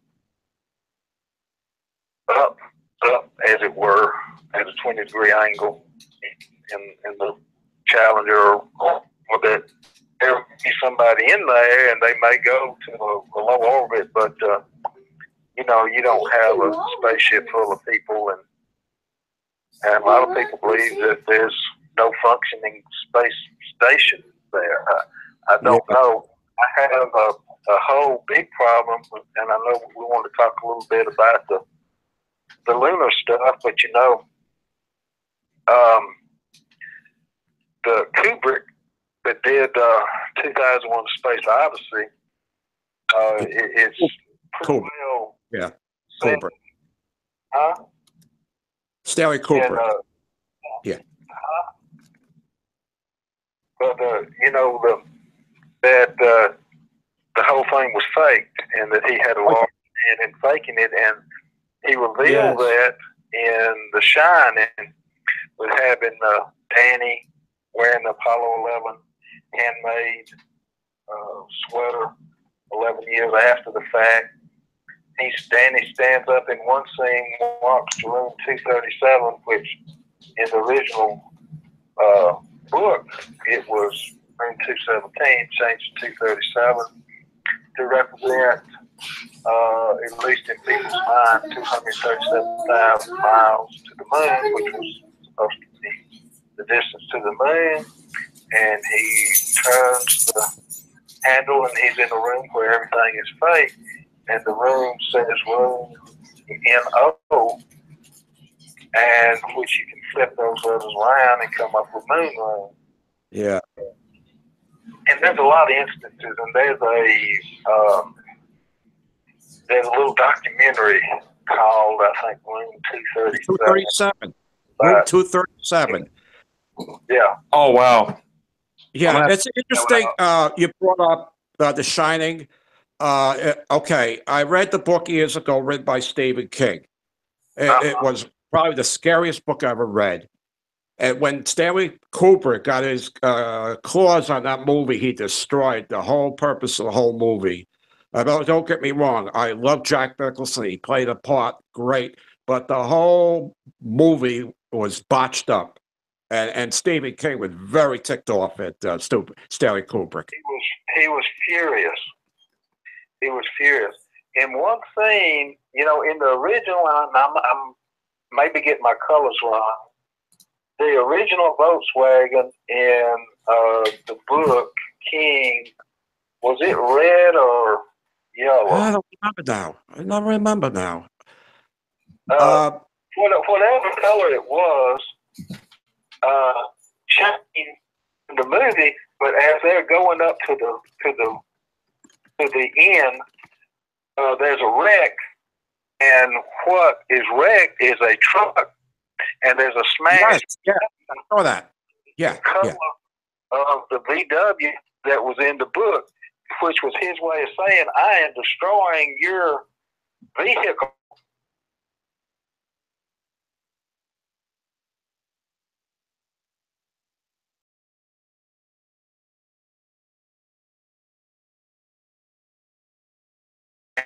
And I'm going to use my own. Huh. Well, And it was exactly like the book. Instead of going after the family with an axe, he went after the family with a mallet. And the black chef that didn't die in that TV movie. He was injured. He never was killed. Oh, well, I didn't know that. Yeah. I'll tell you what. If you go to YouTube, and type and search The Shining 1997, you'll see some scenes from the book. And in that TV movie, they showed the room 217, not 237. And he went after his family with a mallet. The actor was Steven Weber, and he was great in that part. I mean, and here's another thing: the end of the movie, the TV movie, the Overlook blew up. In the other movie with Jack Nicholson, the movie ends with him going after the family with an axe, and he froze to death, and he became part of the mansion. And his picture shows up on that the 1920s photograph. And all the other people there, Yeah. But they asked Kubrick why he changed the room number, and he said the original inn had a room 217, and he thought it would be disturbing. Yeah. But that wasn't actually true. There wasn't a room 217 in the original. Not talking about the book, but in the real life inn that the King based off of. He supposedly Kubrick had told somebody, one of his friends or associates or something, about the filming of this, and people who look at it who are really into photography, a lot of those people will say on all the Apollo footage is front screen projection, and you know they can point out lights and reflections. And some UFO enthusiasts have erroneously thought that these reflections were crystal towers of alien whatever, but they were just from different light sources. Right. It's I think here's the whole thing. We can't get through the Van Allen radiation belt for now. We're supposedly now doing a Project Orion that's going to have enough shielding just to let the electronics get by Van Allen radiation belt, let alone people. And then there's a section of the atmosphere, and I don't know how high up it is, but it is several thousand degrees in temperature. And I didn't know this till recently. And so how did we get to the moon in that tin can? Well, I don't think we did. Just. 'Nobody else has. I don't think we did. And you know, it's just, I think Cubico did them a favor, and that was it. That was it. Yeah. John Kennedy had made a promise, or to get to the moon by 1969. Yeah. And so that's what we did. Right. We got there one of them, and I honestly think to the astronauts, not dissing them, if it was a fake, which I do think it was, they were probably told, look, we just don't have the technology right now, but buddy, as soon as we do, y'all are going to go. Okay. One thing I wanted to bring up about the Apollo 11 mission, when they came home, when they splashed down into the ocean, they showed the astronauts coming out of the command module wearing masks over their face. And they were supposedly put into isolation quarters on the ship. So you never really saw their faces when they came out of that ship that landed in the ocean. Why were they wearing masks and different uniforms? Wow. Yeah. Well, one thing about, supposedly the way we got our perfectly symmetrical round globe was it was part of the Earth taken through the porthole in the capsule, and there is an audio where you can hear transmission, and you hear somebody in the background that seems to be telling them how to, you know, dim the lights in the capsule and get back. And it's really interesting if you'll think about that singular, unique picture of the Earth. The part of the Earth that it shows is Antarctica. And to the flat Earth people, that would kill two birds with one stone. For one thing, it would portray the Earth as round, and would portray the Earth as Antarctica being there, which would go right against a flat Earth model. Right. But you think about it, if you're orbiting the Earth and you have the ability to make a photograph, why in the heck would you not photograph the United States? Right. No. Right. Why Antarctica? Yeah, and it's heavily protected. You know, if you notice, heavily protected, and people have. Who was it that got an astronaut that got sick from coming back from over there? Glenn, was it Glenn? Dad, who was it? Oh, wait a minute. Okay. The Apollo 13 mission, one of the astronauts came back, supposedly, was, I forgot his name, Fred Hayes, and he developed a kidney infection. I don't know, that's what I heard. He came home, back from the mission, he was sick. I don't know. Another one. How many people remember the Challenger explosion in 1982 or around that time? Brian, I didn't see it. I was at work at the time. I was told by a supervisor a terrible thing just happened. What? The Challenger exploded. They all died. And another thing too, before the flight, what was all the attention all about? The first teacher in space, going up in space. That was big attention. Yeah, and here's the thing: like 5 out of the 6 people who were in the Challenger are still alive today. I'm not surprised. There's a picture of Francis Richard Scobie. Yeah, look at that. He was the commander of the Challenger, and I have a picture of him side by side where he's young, of course, at the time. Yeah, definitely. You see that? You see him now, CEO of Cows and Trees Ltd. Yeah, you see his picture. Yeah. It's freaky, I'll tell you. Well, as I said, people like to. Brian, related to that, and Challenger that some people remember different years. Yes, I've heard about that. Some people remember it being in 83 or 84. I remember it was in 1982. And another thing is, you see these crisis actors. I just pulled up a picture of I was looking for crisis actors. There's this guy with makeup on, it looks like, who was a crisis actor. Yeah, just stuff you have to watch out for. You know, any kind of news that we see these days, fake news. Trump did warn us. He said, "Be on the lookout for fake news." I just hope they don't label the Mandela effect fake news, because it's not. Let me connect something challenge related to something 9/11 related. And I do think on the Challenger, all the people who were supposedly in there probably weren't.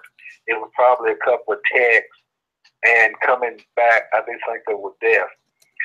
You have a plane at Shanksville where 9/11 supposedly, you know, the passengers rallied and attacked the terrorists, and the plane went down in Shanksville, literally turned nothing. Yeah.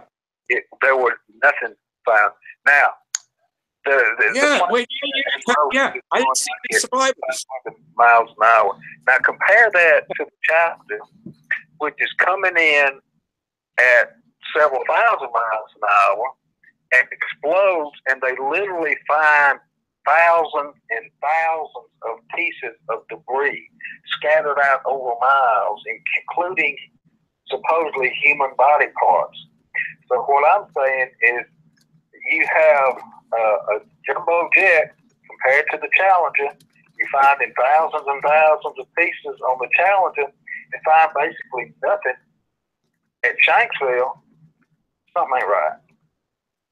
Yeah. I looked at the photographs. I'm saying, where are the bodies? All I saw was the plane just completely disintegrate on the ground. Where are the bodies? You know what I think happened at Shanksville, and you can look at the marks left.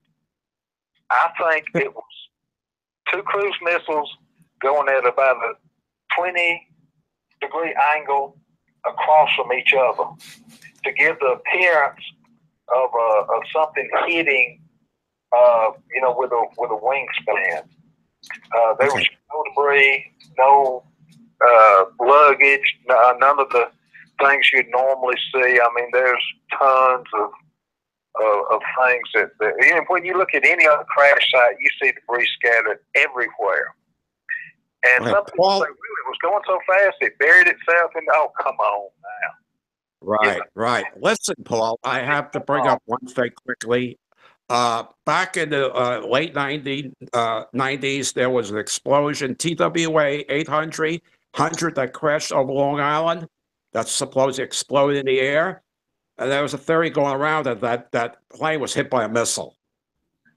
I wouldn't doubt it.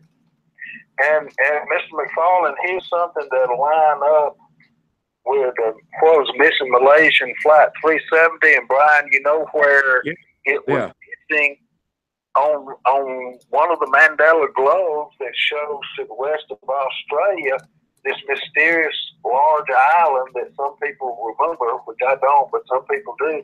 That's the area that that Malaysian flight was missing and never found. So what happened to that? In some way? Right. How about that? Yeah, I mean, I don't know if you know, if we're having something that is, and you know, at some point, deep state, you know, they got a better handle on. Here's the thing. Here's the question that I've heard people ask, and I would ask myself: if you were mayor in the Truman Show, you went outside and found out that all your reality was fake, would you tell anybody, or would you still rather be mayor of a fake place? And I think most people would rather be mayor of a fake place. And again, that all sounds like sugarcoating your reality, you know, too. I wanted to say something along those lines as well, Paul. Have you seen the new skit? Well, I don't know how new it is. I didn't really check into it too much, but the Jeff Dunham, he did a skit on the Mandela effect. You have to watch really? that. Yeah, I saw that you had a video on it, and I didn't I hadn't listened to it yet, but oh wow, that's crazy. yeah, you need to check that out. It was And the weird, Fox bizarre. News hit piece. You know, I mean, whose memory is that bad? You know, I mean, Seriously. the idea that I'm going to take a monocle off Mr. Peanut and in my mind somehow put it on the Monopoly Man. I mean, who thinks like that? No, nobody does. No, Nobody does. Thinks. I have never associated the Monopoly Man with the Planet Peanut thing, which is a relatively unknown character for most people. You know, I grew up playing Monopoly and having Monopoly and being exposed to Monopoly, and you know, we never could afford Planet Peanuts. So are we? We ate whatever cheap peanuts we got. I never did see the Planet Peanuts guy except on commercials. What about, here's another one too, Paul. Now a lot of people are complaining that the book written around 1890, but it was in 1945. I guess they made a movie about it. The portrait of Dorian Gray. A lot of people remember it like that, and now it changed to Picture of Dorian Gray, or The Picture of Dorian Gray now. I always remember the portrait. I remember that too. That's really strange, isn't it? That it really does point to a Truman Show like reality right now. Well, here's the thing, Brian, and this is the question, I guess, or the $1 million question. Do you believe that individuals or groups, that their consciousness is shifting to, say, a different, let's just assume that everything is a simulation or simulations. Do you think that individual or groups are having total or partial shifts to different simulations, or that we are where we are and things are purposefully or randomly changing with us basically staying where we are? I don't know. That's a question we need to all ask ourselves. Now, what I believe, I'm kind of going along with that that sort of belief that we are shifting differently, but all together. You know, it seems really, it's hard to explain, because you know our human bodies, you know, there is a little bit of a voltage that comes off of us, like a frequency. You know, our heartbeat, and the Earth has its own heartbeat too. Well, and that's called the Schumann resonance. When you raise your vibration, you seem, you know, it's healthier from a perspective to stay positive. Human beings have said this since the dawn of time. Laughter is the best medicine, pretty much. And being loving and caring toward people, that raises your vibration. You lower your vibration when you stay in that negative zone. So I think I'm going along the lines of what MandelaEffectAwareness had said when he came on my channel and talked to some of our listeners out there, that he said that we're all vibrating at different times. And it may be because of that. And part of it is also being aware. When you're aware of something, it's consciously there. If you're not aware of it, you have little care or involvement in it. But it's about being aware of your environment, aware of everything. Since October, I started trying to document every little thing, and I've actually caught 2 Mandela effects in the act. Where one of them, I was actually at the Applebee's. I was at Applebee's, and I noticed that the A and P had merged. Right? They were never merged before. I caught it on camera, videotaped it. I talked about it, that they were in the shape of a 6. And then Teresa had informed me that the P's got broken. I would have mentioned that in my video, that the P's got broken. So there we have logos changing, and when you research it back, it goes all the way back in time to when they first created their logo. You look at old TV commercials, old there's residue sometimes you could find of like artwork, maybe graffiti. That's what I've looked into. T-shirts, hats. You can just ask Teresa Lynch. She's one of my best residue hunters that finds stuff. But yeah, it's quantum. It's a quantum change, quantum reality that we're involved in here, and we were talking about that the other night about quantum entanglement. I don't know much on quantum. Okay, I didn't really study the subject too hard, but I just know. I mean, my background. I'm an IT guy. I took drafting in high school, drafting in college. I ended up being an IT person, and learning all these acronyms has increased my memory capability a little bit. And I may bring some computer programmers on board to see if because they have a good memory as well.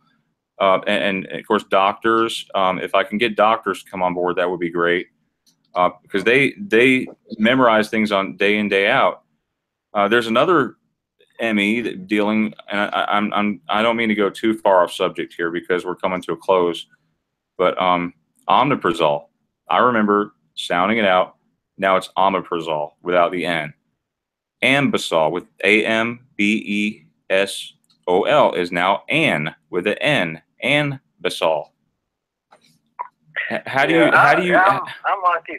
I tell you, can y'all hold just a second, and I'm going to sign off, and can we talk just a little bit more? Sure. Okay? Absolutely. Did you want me to go off the air as well? No. You're fine. Okay. You're fine. Okay. Thank y'all for listening so much to Strange String World. We've had Brian McFarland and his dad on. Had a wonderful time, and Brian, I hope you still be able to chat with us August the 26th.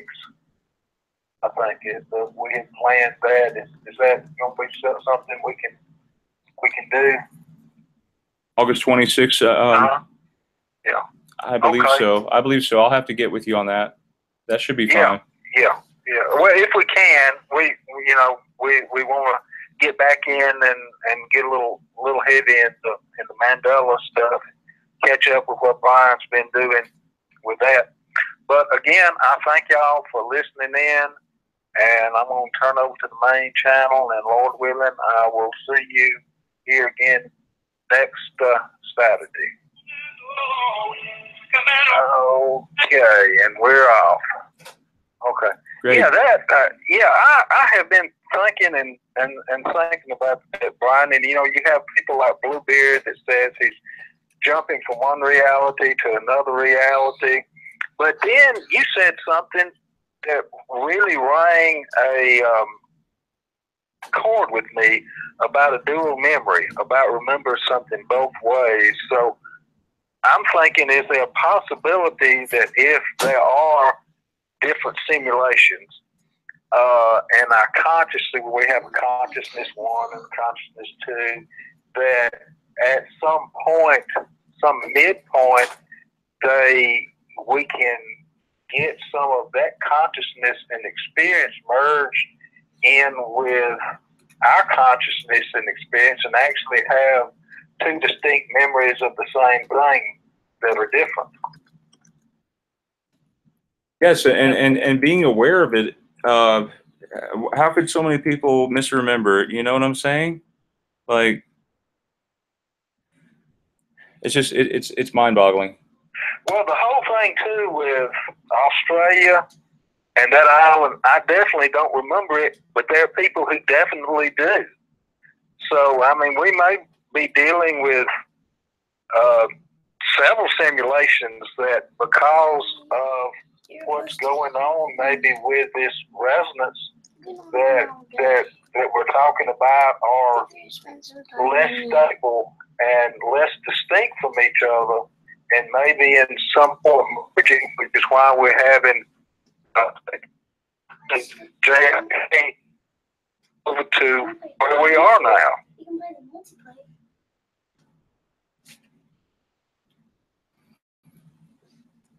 Could that be a possibility? Something like that? Wait, what's the possibility? Oh, that if there are several simulations, and we're talking about the Earth's frequency changing, could that possibly cause some type of merging of what would normally be more separate realities merging together and pulling reality from one simulation into another simulation. Kind of like you stir up a bowl of soup. You get your potatoes mixed up with your peas, you know, something like that. Could we be seeing that, and could that Absolutely. be Absolutely. I think with these, if you research, well, I don't know if you've researched into the CERN D-wave computers, which I call them demon wave computers. I don't know. These computers are able to tap into these alternate realities. They've already admitted it.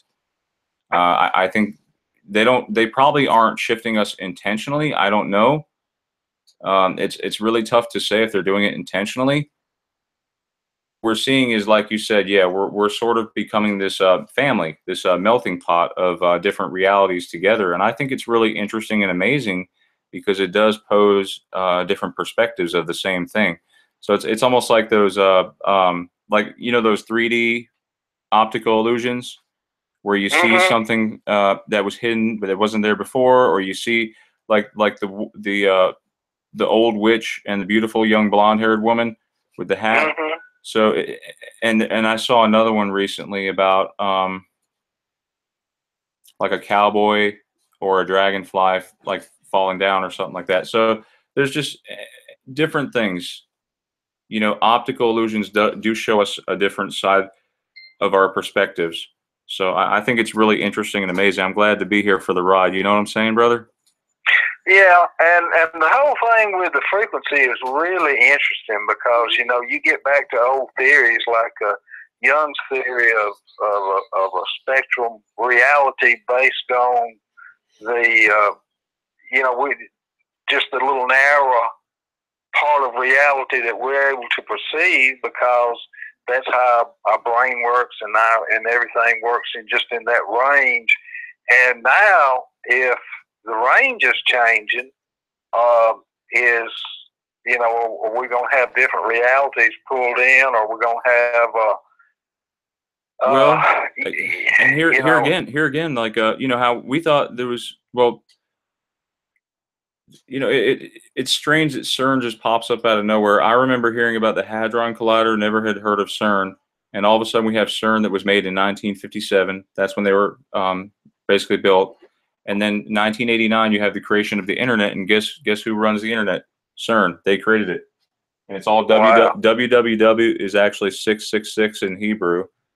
There's a lot of 666 symbolisms, and the number 23 pops up a lot for a lot of folks. A lot of synchronicities happening, brother. And I can tell you something else too on vibrations and things like that from years of studying UFOs and seeing a couple. It's not unusual at all for a UFO to literally just appear from thin air. And the one that I saw with my friends back in the 70s that was very, very close. I mean, literally I could have hit it with a rock. It was that close. When it took off at a fantastic speed. There was no disturbance. I mean, it was right above treetop level, and it had been still. It just took off, boom, like that. No, not a sound was made. I mean, this was something that was not quite in sync with our reality. You know, if it had been a solid object with mass, it would created such a vacuum, it would have probably knocked us down, but there was nothing. So that tells me that it's not quite in sync, and if we have other realities that are a little bit off, and then our base reality is changing up, we get spillage from reality to reality, including our own consciousness and memories and actual events being mixed up. Yes, and I want to just conclude, if that's okay, Paul, and I thank you for inviting me on your show. And again, I love it. Every time we get together, there's a lot of like fireworks that go off, man. I'm glad. I'm really happy, Oh, brother. is your dad still there? Your dad He's- left McCoy? He went off the air. He wanted me to tell you thank you for inviting him on. Yeah, he's great. He's really great. Knows a lot of stuff. I tell you, that's He one does. good thing about getting old. You know, if you get old and you keep your mind, you can remember a lot. So that's probably the only good thing about getting old. Yeah. Well, again, thank you so much, Brian, and come back on me, and on the 26th, Dallasville. Well, And I'm sorry, what? You're breaking up a little bit there. What? It could be the AI tapping in. Listen, let me just. Paul, can you hear me? You're kind of breaking up, my friend. That's what I'm saying. It's probably the AI tapping in. Let me go ahead and conclude and say that to sort of tie everything together here, that these conspiracy theories are all shadowed by the Mandela effect. The Mandela effect is the mother of all conspiracies right now, I think. That's right. You're right, my friend. They're all. I mean, they're good on its own, but it's like I say, we're all just arranging furniture on the Titanic till we get it figured out. Yeah, we're gonna try anyway. You know what I'm saying? And I am doing my best I possibly can. I don't know if you heard in the background, my kids are kind of climbing all over me right now. But hey, I love you, brother. Thank you for having me. Yeah, thank you, my friend, and thank all the listeners too. I will, brother. Take care, all right? All right, Mr. Paul, thank you. All right, bye-bye. Bye-bye. Daddy, remember you looking for the moon disc? All right, guys. Again, thank you for joining in today's show. Again, sorry I didn't advertise it. I had no idea I was going to be coming on. It was just supposed to be my dad going on the show for the live event. But I thank you for joining. Okay, thank you for being a part of a great thing. We were talking in front of 100,000 listeners, okay? And I hope y'all have a blessed day, and God bless you all. Thank you.